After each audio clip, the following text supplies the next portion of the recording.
এই জন্য আমাদেরকে দামি বানিয়েছেন ভাইরা আমার। এই আয়াতের মধ্যে মর্মান্তিক হলো এটাই। আর নিঃসন্দেহে আমি আদম সন্তানদেরকে সম্মান দিয়েছি একটি মাত্র কারণে। আমাদেরকে আদম সন্তান বানিয়েছেন একটি মাত্র সম্মান দিয়েছেন, তার কারণ হলো তাদেরকে স্থলে জলে আরোহণ করেছি। যারা যেখানে যেতে চায় আমাদেরকে অনেক আবার জলের পথে পাঠিয়ে দিলেন, আবার অনেকে যে কোনো স্থানে জলের মধ্যে পাঠিয়ে দিলেন, স্থলে পাঠিয়ে দিলেন। আবার তাদেরকে সব জায়গা পবিত্র করে দিলেন শুধুমাত্র একটি মাত্র কারণে। শুধুমাত্র পবিত্র করার কারণ হলো একটাই, আমার নবীজি আগমন করার কারণে। এই জায়গা আমার নবীজি যখন দুনিয়াতে আসে নাই, এই জায়গা পবিত্র ছিল না। আপনি যেখানে সেখানে নামাজ পড়তে পারেন নাই, অপবিত্র ছিল। আপনি যেখানে সেখানে আপনি খাবার খেতে পারেন নাই, অপবিত্র ছিল, হিংসুক ছিল, হাসদ ছিল। আমার নবীজি যখন দুনিয়ার মুখে আগমন করে দিয়েছেন, সবকিছু আল্লাহ তাআলা হালাল করে দিয়েছেন। এটা বুঝিয়েছেন প্রত্যেক কিছু, প্রত্যেক জীবিকা উম্মতরা যখন ধরবে, উম্মতরা জলে স্থলে যা বক্ষণ করবে, যেটা কোরআনের মধ্যে হালাল করে দেওয়া হয়েছে, যেটা হারাম করে দেওয়া হয়েছে সেটা হারাম করেছেন, যেটা হালাল করেছেন সেটা আমার নবীজির কারণে হালাল করা হয়েছে। ভাইরা আমার, এবং তাদেরকে আপন বহু সৃষ্টির উপর শ্রেষ্ঠত্ব দান করেছি।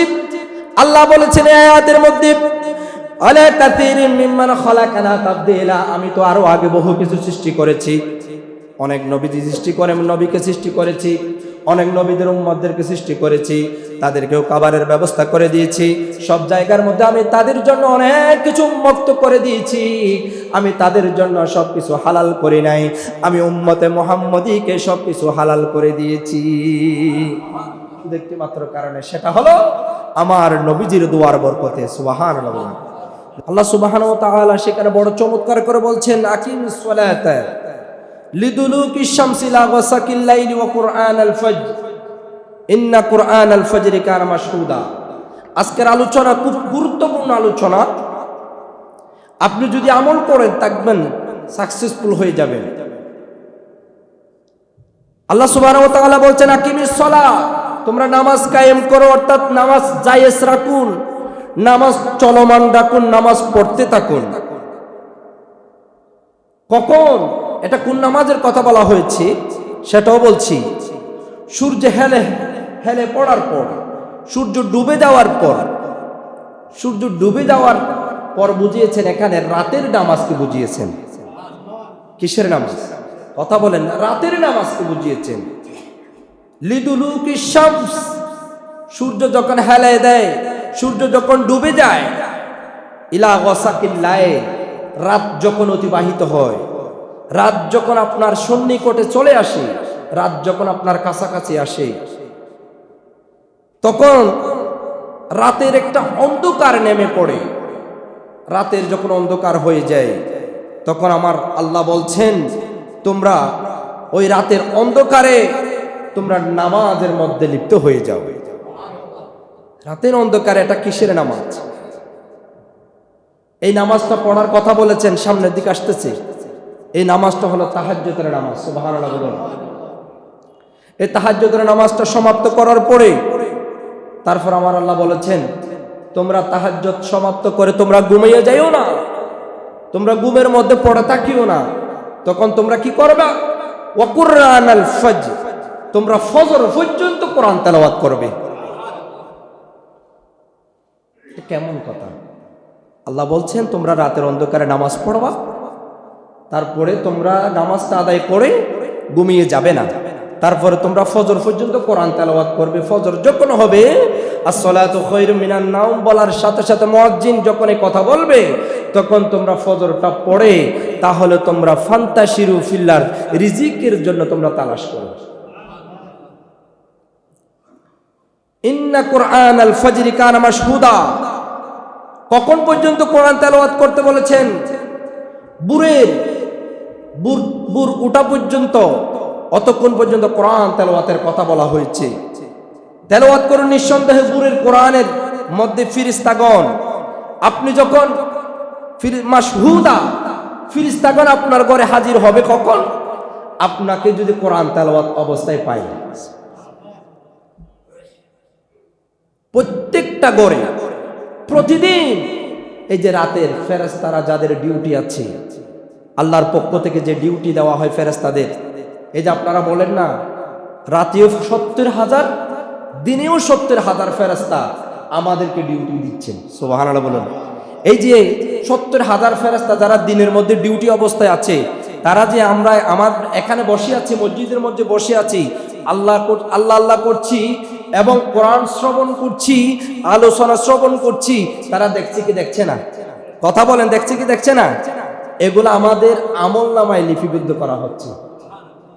তদ্রুপ রাতের অন্ধকারে যখন আপনি তাহাজ্জুদ আদায় করবেন, ভোর পর্যন্ত যখন কোরআন তেলাওয়াত করবেন, ফজরের সময় যখন ফেরেশতারা আপনার ঘরের দরজায় কড়া নাড়া দিবে, দেখতে পাবে আপনি কোরআন তেলাওয়াত অবস্থায়, নামাজরত অবস্থায় আল্লাহর দরবারে গিয়ে বলবে, আয় আল্লাহ, তাদের কেমন একটা অবস্থায় দেখেছি, তারা কোরআন তেলাওয়াত অবস্থায় দেখেছি, আল্লাহ তাদেরকে তুমি জান্নাত দিয়ে দাও। কে সাক্ষী দিবেন? মাশহুদা, ফেরেশতারা সাক্ষী দিবেন আপনার পক্ষে। যাদের ঘরের দরজা বন্ধ থাকে সেখানে তাদেরকে অভিশাপ দিয়ে দেয়, অভিশাপ দিয়ে দেয়। এই যে আপনারা ফজরের নামাজ পড়তে আসছেন, গিয়ে কোরআন তেলাওয়াত করেন, অনেকে সূরা ইয়াসিন তেলাওয়াত করেন, যে যা পারেন তেলাওয়াত করেন, ফেরেশতারা সেখানে রহমত বর্ষণ করেন, রিজিক বর্ষণ করেন। ভাইরা আমার, এটা কোন নামাজের কথা বলা হয়েছে দেখেন, বিসমিল্লাহির রহমানির রহিম, ওয়া মিনাল লাইলি ফাতাহাজ্জাদ বিহি নাফিলাতাল লাক আসা আন ইয়াবআসাকা রাব্বুকা মাকামান মাহমুদা। চিৎকার মেরে বলি আল্লাহু আকবার। আল্লাহ বলছেন, রাতের যখন শেষাংশ হবে, তোমরা তাহাজ্জুদের নামাজ আদায় করো, তোমরা তাহাজ্জুদ কায়েম করো। এমন একটা নামাজ, এটা খাস আপনাদের জন্য, অতিরিক্ত একটা নিকটে আমাদের জন্য 5 ওয়াক্ত নামাজ বরাদ্দ করে দেওয়া হয়েছে। এটা অতিরিক্ত দেওয়ার কারণ হলো, এটা বোনাস হিসেবে আমাদেরকে দিয়েছেন আল্লাহ। আল্লাহর জান্নাত কিভাবে পাইব, তাড়াতাড়ি কিভাবে সরাসরি জান্নাত হাসিল করব, এই জান্নাত হাসিল করার জন্য আমাদেরকে বোনাস হিসেবে তাহাজ্জুদের নামাজটা দিয়েছেন। এবং নিকটে আপনাকে আপনার রব এমন স্থানে দণ্ডায়মান করবেন, আপনি যদি তাহাজ্জুদের নামাজটা যদি আদায় করেন, এমন একটা জায়গার মধ্যে, এমন একটা স্থানের মধ্যে আপনাকে দণ্ডায়মান করাবে, যেই জায়গাটা পাওয়ার জন্য হাজার হাজার নবীরা, লক্ষ লক্ষ নবীরা চেষ্টা করেছিল। এই জায়গাটা এমন একটা জায়গা, যে জায়গায় যাওয়ার জন্য ভাইরা আমার, উদাহরণ দিয়ে বলি, একজন মন্ত্রী হওয়ার জন্য, একজন এমপি হওয়ার জন্য কত যে পরিশ্রম করতে হয়, কত যে কষ্ট করতে হয়। একটা শুধুমাত্র চেয়ারে বসার জন্য কত পরিশ্রম করতে হয়, রাত দিন। একটা বছর তাকে সেখানে অতিবাহিত করতে হবে, মাঠে ময়দানে তাকে পরিশ্রম করতে হবে, রাতের ঘুম হারাম করে দিতে হবে, দিনের খাবার হারাম করে দিতে হবে। সে রাত দিন পরিশ্রম করে সে চেয়ারে বসার জন্য। আমার আল্লাহ বলছেন, তাহাজ্জুদ যে ব্যক্তি গুজার করবে, তাহাজ্জুদের নামাজ যে ব্যক্তি আদায় করবে, রাতের অন্ধকারটাকে যে ব্যক্তি তাহাজ্জুদের নামাজে কাটাই দিবে, আমি এমন একটা চেয়ার তার জন্য দিব, আমি এমন একটা স্থান তার জন্য দিব, যে স্থানটা পাওয়ার জন্য লক্ষ লক্ষ কোটি কোটি নবীরা পর্যন্ত চেয়েছিল। এই স্থানের নাম কি? আসা আইয়াবাসাকা রব্বুকা মাকামান মাহমুদা। সেই মাকামে মাহমুদের মধ্যে আমার নবী বসবেন, আমার নবীর সাথে সাথে যারা আমার নবীর উম্মত তাহাজ্জুদের নামাজ গুজার করে তারাও বসবে। কিরকম সুন্দর সিস্টেম! কিয়ামতের দিন প্রত্যেক নবীরা হাওমাও করবে, প্রত্যেক নবীরা সুপারিশ বলবে, আমি আজকে আমার কোনো সুপারিশ কাজ হবে না। আজকে আদম আলাইহিস সালাম বলবেন, আজকে আমার সুপারিশ কাজ হবে না। ইদ্রিস আলাইহিস সালাম বলবে, আজকে আমার সুপারিশ কাজ হবে না। ইউসুফ আলাইহিস সালাম বলবে, আজকে আমার সুপারিশ কাজ হবে না। ইব্রাহিম আলাইহিস সালাম বলবে, আজকে আমার সুপারিশ কাজ হবে না। মুসা আলাইহিস সালাম বলবে, আজকে আমার সুপারিশ কাজ হবে না। তখন বলবে আয়া ইয়া নবীগণ, আজকে কার সুপারিশ কাজ হবে? এমন একজন ব্যক্তির সুপারিশ কাজ হবে যিনি মাকামে মাহমুদের মধ্যে বসে আছে, ওনার কাছে যাও, আজকে ওনার সুপারিশ কাজ হবে। এই যে মাকামে মাহমুদের বসে আছেন আমার নবীজি, এমন একটা স্থানে দণ্ডনায়ন করবেন যেখানে গিয়ে প্রত্যেক নবীরা পর্যন্ত আমার নবীর কাছে সুপারিশ চাইবে, কিন্তু আমার নবীজি অতক্ষণ পর্যন্ত জান্নাতে যাবে না। একজন উম্মত জাহান্নামে থাকা অবস্থায় আমার নবীজি জান্নাতে প্রবেশ করবে না। প্রত্যেক উম্মতদেরকে জান্নাতে দিয়ে আমার নবীজি জান্নাতে প্রবেশ করবে। এই যে ভাইয়ারা আমার, তাহাজ্জুদের নামাজ এত গুরুত্ব দিয়েছেন আল্লাহ। যে ব্যক্তি তাহাজ্জুদের নামাজ আদায় করবে তার জন্য এত সুন্দর একটা চেয়ারের ব্যবস্থা আছে। ভাইরা আমার, এত একটা চেয়ারের জন্য, সামান্য দুনিয়ার ক্ষমতার লোভের জন্য একটা চেয়ারের জন্য কত কষ্ট করছেন, কত পরিশ্রম করছেন। এবার দেখেন, আপনি যদি তাহাজ্জুদের নামাজটা যদি আদায় করেন, শুধুমাত্র একটা ঘন্টা যদি আল্লাহর জন্য ব্যয় করেন, দেখবেন পৃথিবীর কোনো চেয়ার নয়, সারা ওয়ার্ল্ডের কোনো চেয়ার নয়, কোনো রাজা বাদশার কোনো চেয়ার নয়, যেটা আল্লাহ প্রদত্ত চেয়ার পাওয়ার জন্য সামান্য একটা ঘন্টা ব্যয় করার জন্য বলেছেন। এই সামান্য একটা ঘন্টা যদি ব্যয় করেন, দুনিয়াতেও আপনি রাজত্ব করতে পারবেন এবং কিয়ামতেও, আপনি আখিরাতেও এই চেয়ারের বসে অবস্থায় আপনি রাজত্ব করতে পারবেন। এটা বলেছেন আমার রব। এরপর বললেন, ওয়াকুর রব্বি ইয়াদখিলনি মুদখালা সিদকিন ওয়া আখরিজনি মুখরাজা সিদকিন ওয়াজআলনি মিন লাদুনকা সুলতানান নাসীরা। ভাইরা আমার, আল্লাহ তো আমাদেরকে দুনিয়ার মধ্যে পাঠাইলেন। হে আমার রব, আল্লাহর দরবারে সব সময় ফরিয়াদ করতে হবে, আল্লাহ আমাদেরকে দুনিয়ার বুকে তো তোমার ইবাদত বندگی করার জন্য পাঠাচ্ছ। আল্লাহ আমাদেরকে যখন বাবার পৃষ্ঠ থেকে মায়ের নসল দিয়ে দুনিয়ার মধ্যে আগমন করলাম, তখন আমরা সত্য হিসেবে ছিলাম, মাসুম হিসেবে ছিলাম। মাসুম অবস্থায় যদি আমরা ইন্তেকাল করতাম, আল্লাহ সঙ্গে সঙ্গে আমরা জান্নাত পাইতাম, কারণ আমরা সত্যিকারের ছিলাম, কারণ আমাদের কোনো গুনাহ ছিল না। আমরা যখন বড় হয়ে গেছি, যতদিন দিন বড় হচ্ছি, আল্লাহ গুনার মাত্রা বেড়ে যাচ্ছে। আল্লাহ এভাবে যখন আল্লাহর দরবার ফরিয়াদ করবেন, তাহাজ্জুদের নামাজ পড়ে পড়ে যখন এভাবে ফরিয়াদ করবেন, আল্লাহর দরবারে বলবেন, আল্লাহ আমাদেরকে যেভাবে বাবার পৃষ্ঠ থেকে মায়ের নসল দিয়ে আমাদেরকে যেভাবে সত্যভাবে দুনিয়ার মধ্যে আগমন করলা, আল্লাহ আমাদেরকে তেমনি ভাবে সত্যভাবে দুনিয়া থেকে নিয়ে যাও, তেমনি ভাবে আমাদেরকে আল্লাহ গুনাহ ছাড়া দুনিয়া থেকে নিয়ে যাও। এভাবে যখন আপনি তাহাজ্জুদের নামাজে চাইবেন, আরো চাইবেন, ওয়াজআলনি মিন লাদুনকা সুলতানান নাসীরা। আর আল্লাহকে বলবেন, ও আল্লাহ, আমাকে সত্যভাবে পাঠিয়েছো, আমাকে সত্যভাবে নিয়ে যাও, বিনা হিসাবে আল্লাহ আমাকে জান্নাত দিয়ে দাও। আল্লাহ আমি তোমার কাছে একটা জিনিস বেশি চাইবো, আল্লাহ দুনিয়ার বুকে যখানে চলি না কেন, যত চলাফেরা করি না কেন, আমার চলার পথটা সহজ করে দাও।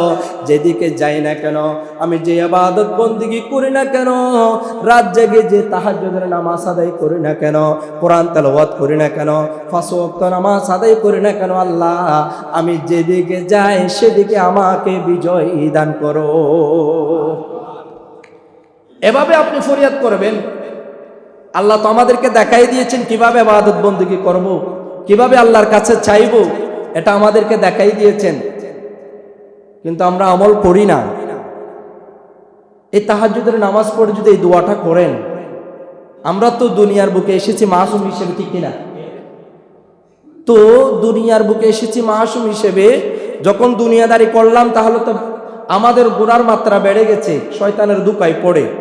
তখন শয়তানের দুকায় পড়ে যখন গুনার মাত্রা বেড়ে গেছে, যাওয়ার সময়ও আল্লাহ যেভাবে দুনিয়াতে সত্যভাবে পাঠাইছো, মাসুম হিসেবে পাঠাইছো, যাওয়ার সময় সেভাবে আমাদেরকে সত্যভাবে নিয়ে যাও এবং মাসুম হিসেবে নিয়ে যাও। সেটা আমাদের চাওয়ার দরকার আছে না নাই? এটা বলবেন। এই দুইটা জিনিস চাইবেন।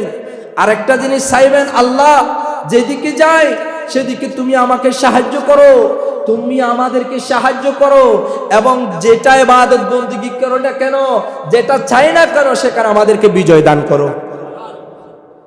অর্থাৎ মিল্লাদুনকা সুলতানান নাসির, আল্লাহ হচ্ছে বড় সাহায্যকারী। সুবহানাল্লাহ। ভাইরা আমার, এরপরে বলছেন আল্লাহ তাআলা তার সৃষ্টিজীবদের অর্থাৎ আমাদেরকে কত মানব জাতিদেরকে কত শ্রেষ্ঠতা দান করেছেন, কত বড় মর্যাদা দিয়েছেন, কত সম্মানের, আমাদেরকে দুনিয়ার বুকে যত সম্মান দিয়েছেন আখিরাতে তার চেয়ে আর বেশি সম্মান দিবেন। কারণ তো বলেছেন আল্লাহ যাকে চায় তাকে বেশি সম্মানই করেন, আল্লাহ নিমিষে যাকে চায় তাকে দুনিয়া থেকে ধ্বংস করতে পারেন। এই জন্য আল্লাহ সুবহানাহু ওয়া তাআলা আমাদেরকে দুনিয়ার বুকে যেদিকে যায় না কেন আমাদেরকে সম্মানই করেছেন। দেখেন ভাইরা আমার, আল্লাহ বলছেন বিসমিল্লাহির রহমানির রহিম ওয়ালাকুদ কাররামনা বানি আদম ওয়া হামালনাহুম ফিল বাররি ওয়াল বাহরি ওয়া রাযাকনাহুম মিনাত তাইয়্যিবাতি ওয়া ফাদ্দালনাহুম আলা কাসীরিম মিম্মান খালাকনা তাফদীলা। আল্লাহু আকবার। শুধু একটি মাত্র কারণে আমাদেরকে সম্মান বৃদ্ধি হয়েছে, শুধু একটি মাত্র কারণে। তার কারণ হলো একটাই, যখন আমরা আমার নবীজির উম্মত হিসেবে আমরা দুনিয়ার বুকে আগমন করলাম, আমার নবীজি আমাদের জন্য সব সময় দোয়া করতেন, জীবিত দশায় সব সময় আমাদের জন্য চিন্তা করতেন, যেদিকে যাই না কেন আমাদের জন্য চিন্তা করতেন। স্থলে যারা আছে তাদের জন্য চিন্তা করতেন, নদীর বুকে যারা আছে তাদের জন্য চিন্তা করেন, পাহাড়ে যারা আছে তাদের জন্য চিন্তা করেন, আজকে যিনি জন্ম নিয়েছেন তার জন্য চিন্তা করেন, আজকে যিনি ইন্তেকাল করবেন তার জন্য চিন্তা করেন। শুধু তাই নয়, শুধু তাই নয়, চিন্তা করেন ওই পর্যন্ত যে সমস্ত কঠিন অবস্থা আছে, যে সমস্ত কঠিন বাস্তবতার মধ্যে থেকে উম্মত সম্মুখীন হতে হবে, ওই তখন পর্যন্ত আমার নবীজি আমাদের জন্য বেশি চিন্তা করেন। এই জন্য আমাদেরকে দামি বানিয়েছেন ভাইরা আমার। এর মধ্যে মর্মান্তিক হলো এটাই। আর নিঃসন্দেহে আমি আদম সন্তানদেরকে সম্মান দিয়েছি একটি মাত্র কারণে, আমাদেরকে আদম সন্তান বানিয়েছেন একটি মাত্র সম্মান দিয়েছেন, তার কারণ হলো তাদেরকে স্থলে জলে আরোহণ করেছি। যারা যেখানে যেতে চায় আমাদেরকে অনেক আবার জলের পথে পাঠিয়ে দিলেন, আবার অনেকে যে কোনো স্থানে জলের মধ্যে পাঠিয়ে দিলেন, স্থলে পাঠিয়ে দিলেন, আবার তাদেরকে সব জায়গা পবিত্র করে দিলেন শুধুমাত্র একটি মাত্র কারণে। শুধুমাত্র পবিত্র করার কারণ হলো একটাই, আমার নবীজি আগমন করার কারণে। এই জায়গা আমার নবীজি যখন দুনিয়াতে আসে নাই, এই জায়গা পবিত্র ছিল না, আপনি যেখানে সেখানে নামাজ পড়তে পারেন নাই, অপবিত্র ছিল, আপনি যেখানে সেখানে আপনি খাবার খেতে পারেন নাই, অপবিত্র ছিল, হিংসুক ছিল, হাসদ ছিল। আমার নবীজি যখন দুনিয়ার মুখে আগমন করে দিয়েছেন, সবকিছু আল্লাহ তাআলা হালাল করে দিয়েছেন, এটা বুঝিয়েছেন। প্রত্যেক কিছু, প্রত্যেক জীবিকা উম্মতরা যখন ধরবে, উম্মতরা জলে স্থলে যা বক্ষণ করবে, যেটা কোরআনের মধ্যে হালাল করে দেওয়া হয়েছে, যেটা হারাম করে দেওয়া হয়েছে সেটা হারাম করেছেন, যেটা হালাল করেছেন সেটা আমার নবীজির কারণে হালাল করা হয়েছে। ভাইরা আমার, এবং তাদেরকে আপন বহু সৃষ্টির উপর শ্রেষ্ঠত্ব দান করেছি। আল্লাহ বলেছেন এই আয়াতের মধ্যে, আলা কাসীরিম মিম্মান খালাকনা তাফদীলা, আমি তো আরো আগে বহু কিছু সৃষ্টি করেছি, অনেক নবীজি সৃষ্টি করে, নবীকে সৃষ্টি করেছি, অনেক নবীদের উম্মতদেরকে সৃষ্টি করেছি, তাদেরকেও খাবারের ব্যবস্থা করে দিয়েছি, সব জায়গার মধ্যে আমি তাদের জন্য অনেক কিছু উন্মুক্ত করে দিয়েছি, আমি তাদের জন্য সবকিছু হালাল করি নাই, আমি উম্মতে মুহাম্মদীকে সবকিছু হালাল করে দিয়েছি একটি মাত্র কারণে, সেটা হলো আমার নবীজির দুয়ার বরকতে। সুবহানাল্লাহ। দুরূদ শরীফ পড়ি, আল্লাহুম্মা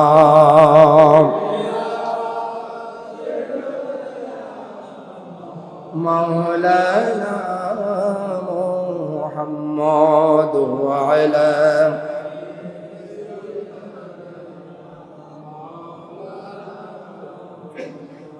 ভাইরা আমার, আল্লাহ যেহেতু আমাদেরকে আমার নবীর কারণে সবকিছু আমাদেরকে হালাল করে দিয়েছেন। আমার নবীজি রাত জেগে তো নামাজ আদায় করেছেন।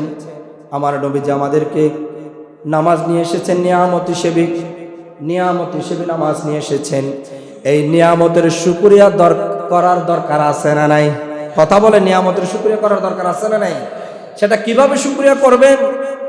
কোরআনের মধ্যে বলছেন, হাদিসের মধ্যে বলছেন, এমনি ভাবে শুকরিয়া করলে হবে না। আমার নবীজি কি পেয়েছে শুকরিয়া করছো, ভালো কথা। আমার নবীজি যেগুলা নিয়ে এসেছেন আল্লাহর পক্ষ থেকে সেগুলা বাস্তবায়ন করে তোমরা শুকরিয়া আদায় করো। সেগুলা কি নিয়ে এসেছেন? 5 ওয়াক্ত নামাজ নিয়ে এসেছেন। যেমন দেখেন, আল্লাহ উপরন্ত নিয়ামতের শুকরিয়া আদায় করতে গিয়ে নবী রাসূলগণ বিভিন্ন সময় নামাজ আদায় করেছেন। এই যে যেমন দেখেন, হযরতে আদম আলাইহিস সালাম ফজরের নামাজ আদায় করেছেন, হযরত ইব্রাহিম আলাইহিস সালাম জোহরের নামাজ আদায় করেছেন, হযরত ইউনূস আলাইহিস সালাম আসরের নামাজ আদায় করেছেন, এবং হযরত ঈসা আলাইহিস সালাম মাগরিবের নামাজ আদায় করেছেন, হযরত মূসা আলাইহিস সালাম এশারের নামাজ আদায় করেছেন। আমার রাসূল সাল্লাল্লাহু আলাইহি ওয়াসাল্লাম বিতরের নামাজ আদায় করেছেন। এগুলো আমাদের জন্য ফরজ করে দিয়েছেন। তারা এমনি নামাজটা আদায় করে নাই, তারা বিপদের সম্মুখীন হয়েছেন বিদায় এই বিপদ থেকে নামাজের বিনিময়ে আল্লাহ তাদেরকে রক্ষা করেছেন। এই বিপদ থেকে বাঁচার জন্য উম্মতে মুহাম্মদীকে নামাজগুলা ফরজ করে দিয়েছেন। সামনের দিকে আসতেছেন হাকিমুল উম্মাত হযরতে মুফতি আহমদ ইয়ারফান নঈমী রাহমাতুল্লাহ আলাইহি, তিনি বর্ণনা করেছেন সূরা মুহাম্মদ যখন নাজিল হলো উম্মতে মুহাম্মদের উপর, আল্লাহ সুবহানাহু ওয়া তাআলা তখন তাহাজ্জুদের নামাজ ফরজ করে দিয়েছেন। গভীর মনোযোগ, তাহাজ্জুদের নামাজ উম্মতে মুহাম্মদীকে ফরজ করে দিয়েছেন। আমার রাসূল আরজ করলেন, আল্লাহ আমার ছোট ছোট উম্মত এই তাহাজ্জুদের নামাজ পড়তে পারবে না, তারা ঘুম থেকে উঠতে পারবে না, আল্লাহ তাদের প্রতি একটু সহায় হন, আল্লাহ তাদেরকে এই নামাজটা বাদ দিন, আর 5 ওয়াক্ত নামাজ দিন, আল্লাহ এই নামাজটা তাদের থেকে বাদ দিন, তারা উঠতে পারবে না। তখন আমার আল্লাহ বলছেন এত খুশি হয়ে, তখন আমার নবীকে বলছেন, আয়া রাসূলুল্লাহ, ইয়া হাবিবাল্লাহ, আপনার উম্মত যদি খুশি হয়ে আরামের ঘুম হারাম করে কনকনে শীতের মধ্যে যদি তাহাজ্জুদের নামাজটা যদি পড়ে, তাহলে আমি এই 5 ওয়াক্ত নামাজের সওয়াব তাহাজ্জুদের নামাজে দিয়ে দেব। কেমন কথা! সবকিছু আমার রাসূলের বিনিময়ে। আল্লাহু আকবার। ভাইরা আমার, আল্লাহ সুবহানাহু ওয়া তাআলা বলছেন, বিসমিল্লাহির রহমানির রহিম, ইয়া আইয়ুহাল মুযাম্মিলু কুমিল লাইলা ইল্লা কলিলা নিসফাহু আও ইনকুস মিনহু কলিলা আও জিদ আলাইহি ওয়া রাত্তিলিল কুরআনা তারতিলা। আল্লাহু আকবার। আল্লাহ বলছেন, হে চাদর মুড়ি দিয়ে শয়নকারী ব্যক্তি, আই মাহবুব, আই চাদর আবৃত্তিকারী ব্যক্তি। আমার রাসূলকে বড় চমৎকার করে ডাকতেন আমার আল্লাহ, বড় চমৎকার করে সুন্দর নাম দিয়ে দিয়ে ডাকতেন।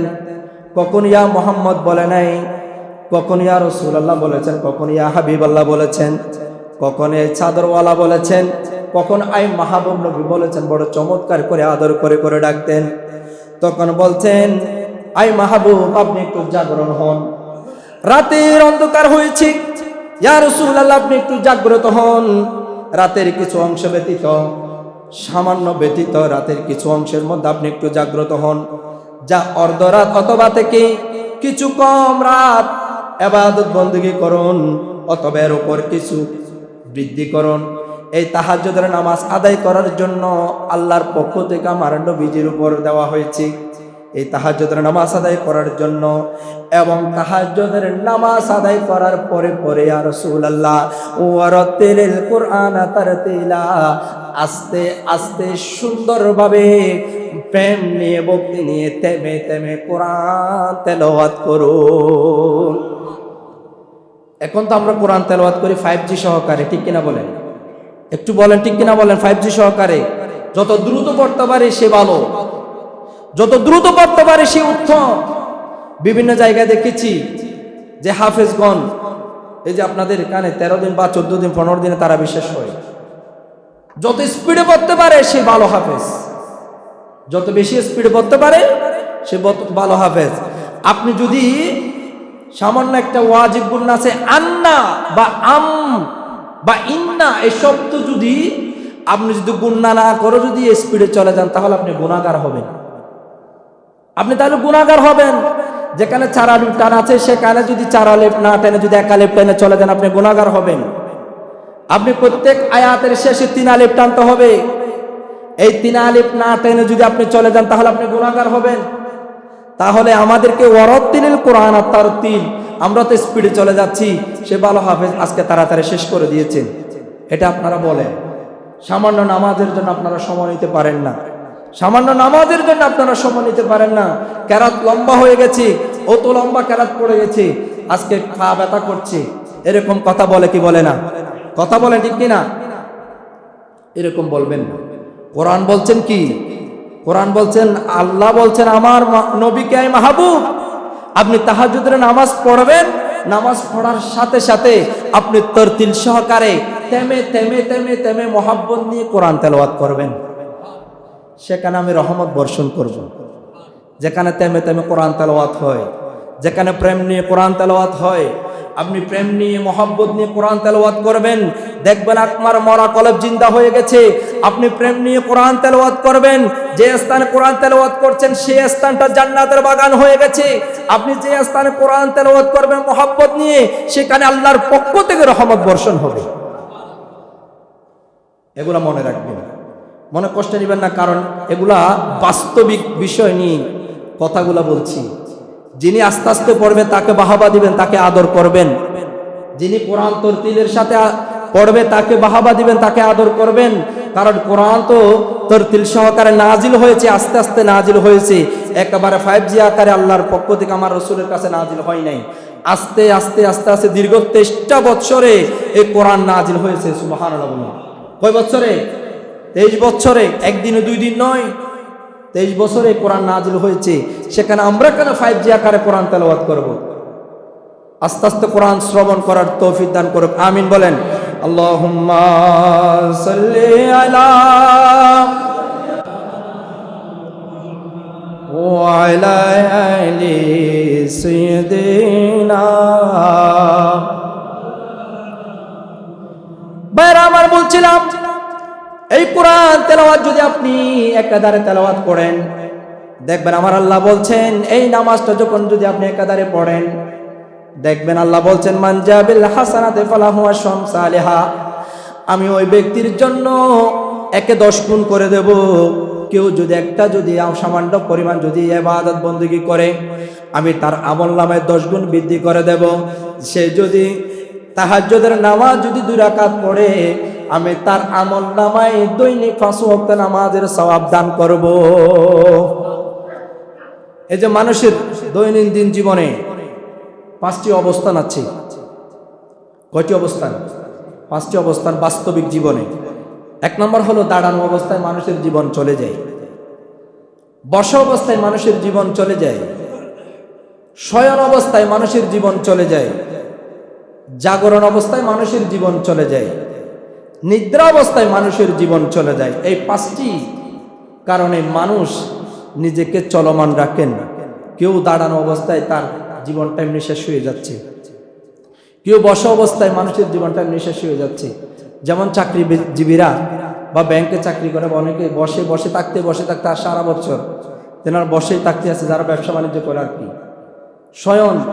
শয়ন বলা হয়, জাগ্রতও না ঘুমাতেও না, এমন একটা স্থানে গিয়ে সে জাগ্রত যাবে বা ঘুমাইয়া যাবে, এমন একটা অবস্থায় তার জীবনটা অতিবাহিত হয়ে যাচ্ছে। যা জাগরণ, সে জাগরণ থাকে বা ঘুমাই না। অনেকে রাত্রেবেলা জাগরণ থাকে, অনেকে আবার লাস্টের হচ্ছে নিদ্রা। সবসময় ঘুমকে মহব্বত করে। এই 5টা বিনিময়ে আমাদের জীবনটা সাজানো হয়েছে। সুবহানাল্লাহ বলুন। যেমন দেখেন, মানুষের দুনিয়াবী জিন্দেগির অবসানে যখন মানুষের এটা জিন্দেগিতে, এই যে 5টা বলেছিলাম, এটা আমাদের জিন্দেগি করার জন্য। যখন আপনি শেষ নিঃশ্বাস ত্যাগ করবেন, যখন আপনার নিঃশ্বাস সমাপ্ত হয়ে যাবে, মুয়াজ্জিন সাহেব যখন মাইকের আওয়াজ বলবে ইন্না লিল্লাহি ওয়া ইন্না ইলাইহি রাজিউন, এই কথা বলার সাথে সাথে আরো পাঁচটি আপনার জীবনটাকে না হয় তছনছ করে দিবে, না হয় ফুটন্ত গোলাপের মতো ফুটিয়ে ফেলবে। সুবহানাল্লাহ বলুন। আরো পাঁচটি বিনিময় আছে। সেটা হলো, যেমন দেখেন আপনার নিঃশ্বাস শেষ হয়ে গেল, তখন আপনাকে সঙ্গে সঙ্গে মৃত্যুবরণের একটা কষ্ট আছে। মৃত্যুবরণ যিনি করেছেন তার থেকে হয়তো জিজ্ঞেস করলে বুঝতে পারেন। জিনার মৃত্যু হয়, জিনার যখন সাকারাত হয়, তখন তার থেকে একটু জিজ্ঞেস করবেন কেমন হচ্ছে, কেমন যাচ্ছে আপনার দিনটা, কেমন যাচ্ছে আপনার সময়টা। আমরা তো বাস্তবিক দেখি নাই, আমরা যা হাদিসে পড়েছি তা শুনেছি আর কি। সবচাইতে দুনিয়ার বুকে কষ্ট হচ্ছে মৃত্যুবরণ। দুনিয়ার বুকে তার চেয়ে আর বেশি কিছু কষ্ট নাই। মৃত্যুবরণ সবচাইতে বেশি কষ্ট। তারপরে দ্বিতীয় নম্বর কবরের মুসিবত। সবচাইতে বড় কষ্ট হচ্ছে কবরের মুসিবত। দ্বিতীয় নম্বর হলো হাসরের সংকট। হাসরে কেউ কারো পরিচয় দেবেন। আমি গত জুমায় বলেছিলাম, আপনি আজকে যার জন্য জীবনটা কোরবান দিচ্ছেন রাস্তাঘাটে, আপনি আজকে যার জন্য রাতের ঘুম হারাম করছেন, আপনি আজকে যার জন্য পথে ঘাটে গুলি খাচ্ছেন, ওই ব্যক্তি হাসরের ময়দানে আপনাকে চিনবে না। নবীরা পর্যন্ত চিনবে না, শুধু আমার নবী ছাড়া অন্যান্য নবীরা কেউ কাউকে চিনবে না, নিজের মা বাবাকে চিনবে না, কেউ কাউকে চিনবে না। বলবেন আগে নিজে বাপলে বাসের নামে কথা বলবে, তখন কেউ কাউকে চিনবে না। কেন আপনি তার জন্য জীবনটা কোরবান দিচ্ছেন? এ হাসরের ময়দান সংকট হবে। যেমন দেখেন, তারপরে চতুর্থ নম্বর ফুলসিরাত পার হতে আপনার কঠিন হয়ে যাবে। বেহেশতে প্রবেশ, জান্নাতে প্রবেশ করতে আপনার কঠিন হয়ে যাবে। এই ফাঁসটি থেকে, মুসিবত থেকে বাঁচার জন্য আপনাকে দৈনন্দিন 5 ওয়াক্ত নামাজ আদায় করতে হবে। এই 5 ওয়াক্ত নামাজ যদি আপনি ইখলাসের সহিত পাশাপাশি যদি তাহাজ্জুদের নামাজ যদি আদায় করেন, তাহলে সহজভাবে এই 5টা বিনিময় আপনার জন্য সহজ হয়ে যাবে। আমি সংক্ষেপে বলেছিলাম এই 5টার বিনিময়।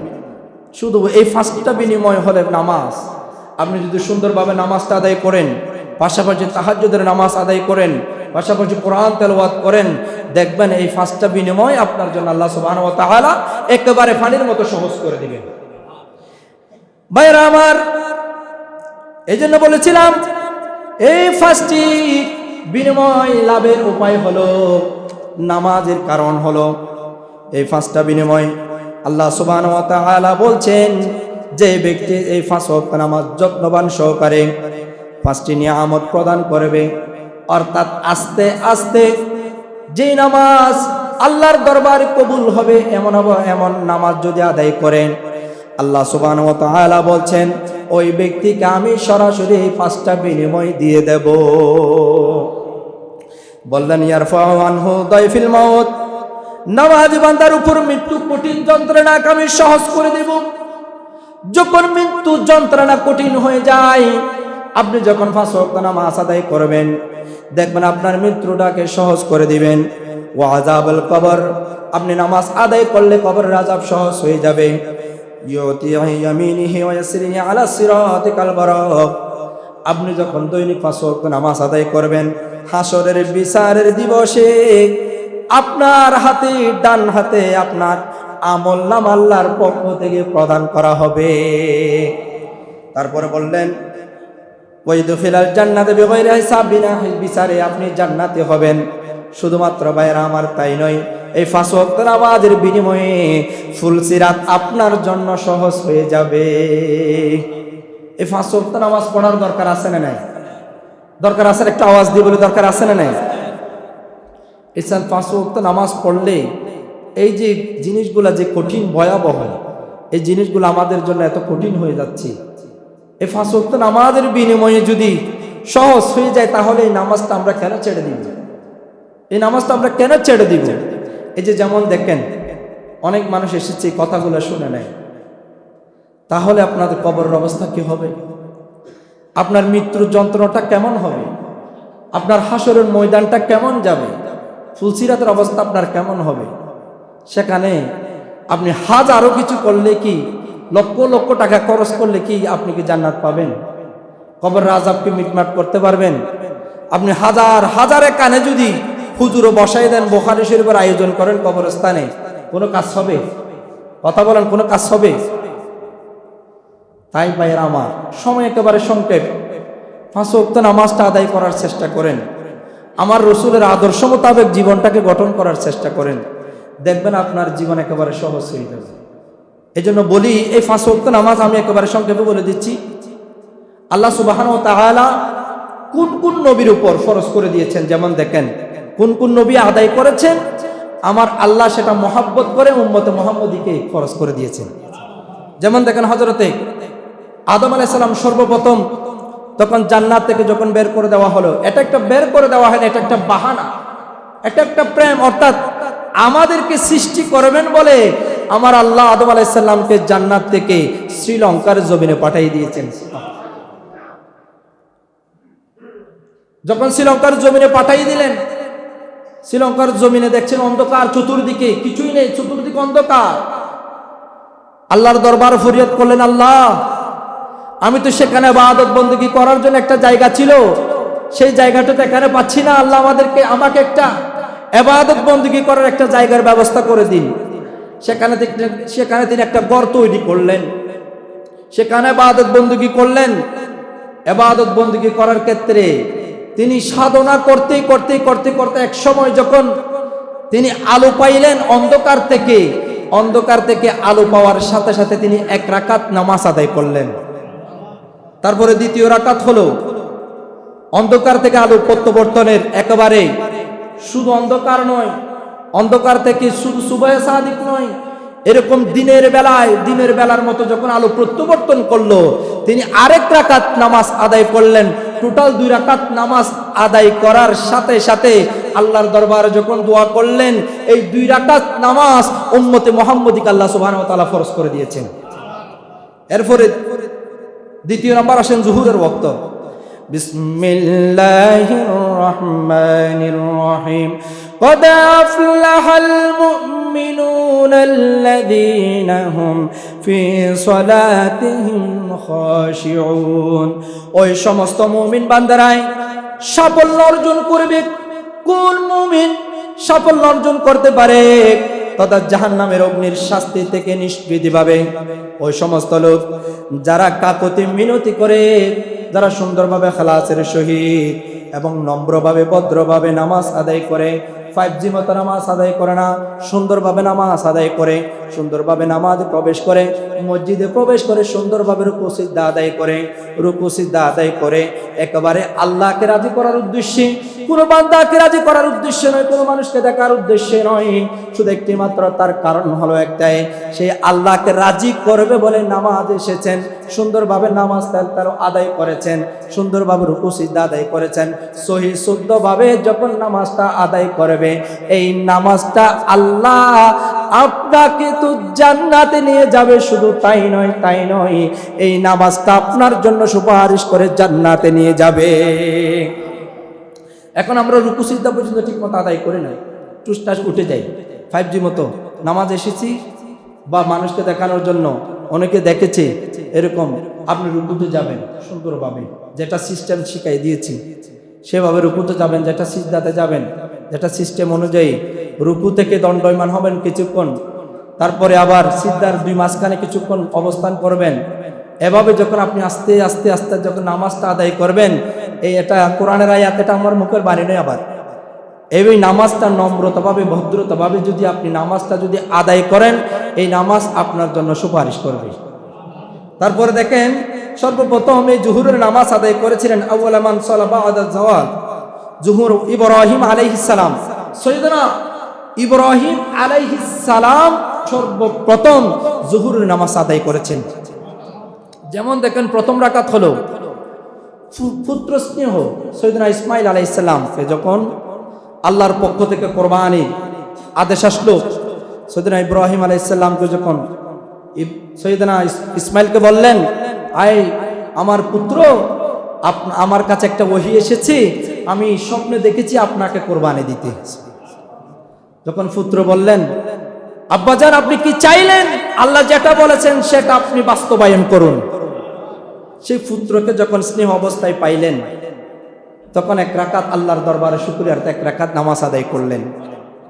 দ্বিতীয় নম্বর হলো আল্লাহ কর্তৃক ছেলেকে যখন আল্লাহর পক্ষ থেকে হঠাৎ যখন দুম্বা আসলো, মানুষ কুরবানি দিতে হবে না। যদি সেদিন মানুষ কুরবানি দিতে হতো তাহলে আমাদের প্রত্যেকজনকে কুরবানি দিতে হইতো। আল্লাহ কি করলেন? সেখানে জিবরাইলের মাধ্যমে দুম্বা পাঠাইলেন, মানুষের বদলে দুম্বা দিলেন। শিকায় শুকরিয়ার্থে মানুষের বদলে দুম্বা দেওয়ার কারণে সৈয়দনা ইব্রাহিম আলাইহিস সালাম দ্বিতীয় রাকাত নামাজ আদায় করেছেন। তৃতীয় নম্বর হলো এই কোরবানি উৎসর্গী করার মাধ্যমে, কোরবানি যেহেতু দুম্বা কোরবানি করেছেন, আর স্বয়ং দুনিয়ার বুকে মানুষ নয়, দুনিয়াতে রাজি হয়েছে শুধু তাই না, আমার স্বয়ং আল্লাহ পর্যন্ত রাজি হয়েছেন। সেই শুকরিয়ার্থে তৃতীয় রাকাত নামাজ আদায় করলেন। চতুর্থ রাকাত নামাজ আদায় করার কারণে সৈয়দনা ইসমাইল আলাইহিস সালামকে ধৈর্য সহকারে পেয়েছেন এবং ধৈর্যশীলদের সাথে পেয়েছেন বোধহয়। আল্লাহর দরবারে এই 4 রাকাত নামাজ আদায় করেছেন, জুহুরের নামাজ। এই 4 রাকাত নামাজ উম্মতে মুহাম্মদীকে আল্লাহ সুবহানাহু ওয়া তাআলা ফরজ করে দিয়েছেন। 3 নম্বর আসেন আসরের নামাজ। সর্বপ্রথম যিনি আদায় করেছেন তিনি হলেন সৈয়দনা ইউনুস আলাইহিস সালাম। আমি দ্রুতভাবে বলছি, 40 দিন যখন মাছের পেটের ভিতর ছিল, 4টি অন্ধকার ছিল সেখানে। কয়টি অন্ধকার? মাছের পেটের ভিতর ইউনুস আলাইহিস সালামকে যখন নদীতে ফেলে দেওয়া হয়েছিল, একটা মাছ গিলে ফেলেছিল। এই মাছের পেটের ভিতর 4টি অন্ধকার ছিল তার জীবদ্দশায়। প্রথম নম্বর হলো গভীর সাগরে পানির নিচে অন্ধকার। দ্বিতীয় নম্বর হলো রাতের অন্ধকার। তৃতীয় নম্বর হলো মাছের পেটের ভিতর অন্ধকার। চতুর্থ নম্বর হলো ওই মাছটিকে আরেকটি মাছ খেয়ে ফেলেছিল বা গিলে ফেলেছিল। এই 4টি অন্ধকার থেকে যখন ইউনুস আলাইহিস সালাম কে ছেড়ে দিলেন, মাছটি যখন ফেলে দিলেন, এই 4টি অন্ধকার থেকে যখন বাঁচলেন, বাঁচার পরে তিনি শুকরিয়ার আল্লাহর দরবারে 4 রাকাত নামাজ আদায় করলেন। এই 4 রাকাত নামাজ আল্লাহ সুবহানাহু ওয়া তাআলা উম্মতে মুহাম্মদীকে ফরজ করে দিয়েছেন। আরেকটা গভীর মনোযোগ, এই 4 রাকাত নামাজ খুব গুরুত্বপূর্ণ। কোন 4 রাকাত নামাজ? আসরের 4 রাকাত নামাজ। যে ব্যক্তি, যে কোনো একজন মুমিন বান্দা যদি, কোনো একজন বান্দা যদি এই 4 রাকাত নামাজ যদি ছেড়ে দেয়, যেমন দেখেন সে মৃত্যুবরণ করবে লাঞ্ছনার সাথে। লাঞ্ছনার সাথে মানে বিভিন্ন ক্ষেত্রে অনৈতিক কাজে আপনার মৃত্যুবরণ হবে যে ব্যক্তি আসরের নামাজ ছেড়ে দিবেন। দ্বিতীয় নম্বর হলো সে ঈমান হারা হয়ে মৃত্যুবরণ করবেন। তৃতীয় নম্বর হলো সে তার কবরে অন্ধকার পাবে, সে কোনো আলোকিত পাবে না, সে কোনো কবর অন্ধকারে থাকবে, সারা জীবন অন্ধকারে থাকবে, সে আলো পাবে না। তৃতীয় নম্বর হলো ফুলসিরাত তার জন্য অন্ধকার হয়ে যাবে, কঠিন হয়ে যাবে। আসরের নামাজ ছেড়ে দেওয়া যাবে না। কারণ আসরের নামাজ এত গুরুত্ব দেওয়ার কারণ হলো আসরের নামাজে বেশিরভাগ মানুষ খেলাধুলায় চলে যায়, ঘুমের মধ্যে চলে যায়, খেলাধুলার মধ্যে চলে যায়, ঠিক কিনা বলেন? এই জন্য আসরের নামাজকে এত বেশি গুরুত্ব দিয়েছেন। এবার আসেন, সর্বপ্রথম যিনি মাগরিবের নামাজ আদায় করেছেন, এখানে 2টা রাওয়ায়াত এসেছেন। একটা হলো সৈয়দনা আদম আলাইহিস সালামের তওবা কবুল করার কারণে, কবুল হওয়ার সাথে সাথে তিনি 3 রাকাত নামাজ আদায় করেছিলেন। সুবহানাল্লাহ বলেন। এরপরে আরেকটা রাওয়ায়াত হচ্ছে হযরত ইয়াকুব আলাইহিস সালামের। ইয়াকুব আলাইহিস সালামের সাথে তিনি এই নামাজটা আদায় করেছিলেন। যেমন দেখেন, ইয়াকুব আলাইহিস সালামের সাথে যখন পুত্র ইউসুফ আলাইহিস সালামের একটা দীর্ঘ বিচ্ছেদ হলো, তখন ইয়াকুব আলাইহিস সালামের সাথে ইউসুফ আলাইহিস সালামের সাথে যখন প্রথম সাক্ষাৎ হয়, সাক্ষাৎ হওয়ার সাথে সাথে চোখের জ্যোতি ফিরে পেয়েছিল। সুবহানাল্লাহ বলুন। চোখের অন্ধকার আলোকিত হয়েছিল। সেই শুকরিয়ার্থে তিনি 1 রাকাত নামাজ আদায় করেছেন। দ্বিতীয় রাকাত যেমন দেখেন, হযরত ইউসুফ আলাইহিস সালামকে জীবিত অবস্থায় সাক্ষাৎ যখন পেল, ইয়াকুব আলাইহিস সালামের সাথে ইউসুফ আলাইহিস সালামের সাথে জীবিত অবস্থায় সাক্ষাৎ পেল। এইটা করার কারণে আল্লাহ সুবহানাহু ওয়া তাআলার দরবারে 2য় রাকাত নামাজ আদায় করলেন। 3য় রাকাত নামাজ আদায় করার কারণ হলো হযরত ইউসুফ আলাইহিস সালামকে এমন একটা অবস্থায় পেয়েছেন যে আল্লাহর দ্বীন কায়েম করার জন্য, মুসলমানের রাজত্ব করার জন্য, দুনিয়ার বুকে রাজত্ব করার জন্য তিনি ক্ষমতাশীল ব্যক্তি হিসেবে, রাজা হিসেবে যাকে পেয়েছেন, সেই শুকরিয়ার্থে নিজের বাবা সন্তানের জন্য 3য় রাকাত নামাজ আদায় করার সাথে সাথে এই মাগরিবের 3 রাকাত নামাজ আল্লাহ সুবহানাহু ওয়া তাআলা আমাদেরকে উম্মতে মুহাম্মদীকে ফরজ করে দিয়েছেন। এবার এশারের নামাজে আসেন। সর্বপ্রথম এশারের নামাজ আদায় করেছিলেন সৈয়দনা মূসা আলাইহিস সালাম। যখন মাদায়েনে যাবেন মিশরে, মূসা আলাইহিস সালামকে বলেছিলেন, আল্লাহ, আই মূসা, তুমি ফেরাউনের সাথে সাক্ষাৎ করতে যাও। তখন মূসা আলাইহিস সালাম বলেছিলেন, আল্লাহ, আমি কেমনে যাব? আমার জবান তো অস্পষ্ট, আমার সাথে আমার ভাই হারুনকে দাও। এ কথা বলার সাথে সাথে হারুন আলাইহিস সালামকে দিলেন। এটা অনেক লম্বা ঘটনা, এখানে যাব না। এই বলাছে আমি নামাজটা ফরজ হওয়ার কারণটা বলে দিচ্ছি। যেমন দেখেন হযরত মূসা আলাইহিস সালাম যখন পথের দিকে যাচ্ছিলেন, যেতে যেতে তিনি 4টা বিষয়ের চিন্তা করেছিলেন, তিনি ভাবনার মধ্যে পড়ে গেছিলেন। যেমন দেখেন আল্লাহর পক্ষ থেকে যখন আদেশ আসলো ফেরাউনের সাথে সাক্ষাৎ করবে, একটু মিটমাইট করবে, তিনি একটা প্রথম নম্বর চিন্তা করলেন গর্ভধারণ স্ত্রী সফুরার কথা চিন্তা করলেন। সুবহানাল্লাহ বলুন। গর্ভধারণ স্ত্রীকে রেখে আমি মাদায়েনে যাচ্ছি, ফেরাউনের সাথে সাক্ষাৎ করতে যাচ্ছি। তারপরে দ্বিতীয় নম্বর গর্ভস্থ সন্তানের চিন্তা করলেন। তৃতীয় নম্বর সহোদর ভাইকে যে হারুন আলাইহিস সালামের কথা চিন্তা করলেন। চতুর্থ নম্বর অত্যাচারী ফেরাউনের চিন্তা করলেন। এই যে অত্যাচারী ফেরাউন আমার উম্মতকে আমার কওমকে এত কষ্ট দিচ্ছে, এই কথাগুলা চিন্তা করতে করতে আল্লাহর পক্ষ থেকে এটা চিন্তা করেছেন। এমন একটা জায়গায় আইমন নামক একটা উপত্যকায় জায়গা ছিল, এই জায়গার মধ্যে কথাগুলো চিন্তা করলেন। এই চিন্তা করতে করতে আল্লাহর পক্ষ থেকে এই চিন্তাগুলা আমার আল্লাহ তাকে সহজ করে দিয়েছেন। আল্লাহ বলেছিলেন, আই মূসা তুমি সফুরার চিন্তা করো না, আমি তোমার সন্তানের দেখভাল করব, তোমার ভাই হারুনকে আমি ব্যক্তি থেকে নবী বানিয়ে দেব, ফেরাউনের তোমার যুদ্ধকে আমি সহজ করে দেব, ফেরাউনকে তোমার সাথে তোমার হাতে আমি লাঞ্ছিত করে দুনিয়ার বুক থেকে চিরবিদায় করব। এ কথাগুলো বলেছিলেন। এ কথাগুলো যখন বলার সাথে সাথে আমার আল্লাহর দরবারে তিনি 4 রাকাত নামাজ আদায় করেছিলেন। সেই 4 রাকাত নামাজ হলো এশারের নামাজ। এই নামাজটা তিনি খুশি হয়ে পড়েছিলেন। এই নামাজ উম্মতে মুহাম্মদীকে আমার আল্লাহ ফরজ করে দিয়েছেন। লাস্ট হলো দেখেন এই বিতিরের নামাজ। আল্লাহ সুবহানাহু ওয়া তাআলা আমাদেরকে ওয়াজিব করার কারণ হলো একটাই, আমার নবীজি যখন আরশে আজিমে যাবে তখন সেই শুকরিয়ার্থে তিনি প্রথমে নিজের পক্ষ থেকে আরশে আজিমে গিয়ে 1 রাকাত নামাজ আদায় করেছিলেন। সুবহানাল্লাহ বলেন। কে পড়েছিলেন? আমার নবীজি। এই যে আরশে আজিমে গেলেন, মেরাজে গেলেন আর কি, মেরাজে যাওয়ার সাথে সাথে আরশে আজিমে পৌঁছার সাথে সাথে তিনি 1 রাকাত নামাজ আদায় করেছিলেন। দ্বিতীয় নম্বর হলো সৈয়দনা আবু বকরের জন্য 1 রাকাত নামাজ আদায় করেছিলেন। অনেকে জানে, এখানে অনেক আলেম ওলামা আছেন, অনেকে জানে কথাটা। তিনি সৈয়দনা আবু বকরের জন্য 1 রাকাত নামাজ আদায় করেছিলেন। 2 রাকাত 3 রাকাত নামাজ হলো আল্লাহর নির্দেশে তিনি আরেক রাকাত নামাজ আদায় করেছিলেন। তৃতীয় নাম্বার এই 3 রাকাত নামাজ আল্লাহ সুবহানাহু ওয়া তাআলা খুশি হয়ে উম্মতে মুহাম্মদকে ওয়াজিব করে দিয়েছেন। এ হলো নামাজের অবস্থা। এভাবে নবীদেরকে ফরজ করে দিয়েছেন আল্লাহ সুবহানাহু ওয়া তাআলা। আমাদেরকে খুশি হয়ে এই নামাজগুলাকে ফরজ করে দিয়েছেন বিদায় এই নামাজগুলা পড়ার দরকার আছে না নাই? আওয়াজ দিয়ে বলে দরকার আছে না নাই? আল্লাহ সুবহানাহু ওয়া তাআলা এই 5 ওয়াক্ত নামাজ, বিতিরের নামাজ, তাহাজ্জুদের নামাজ, কোরআন তেলাওয়াতকে আমাদের জন্য উসিলা হিসেবে জান্নাত নসিব করুক। আমিন।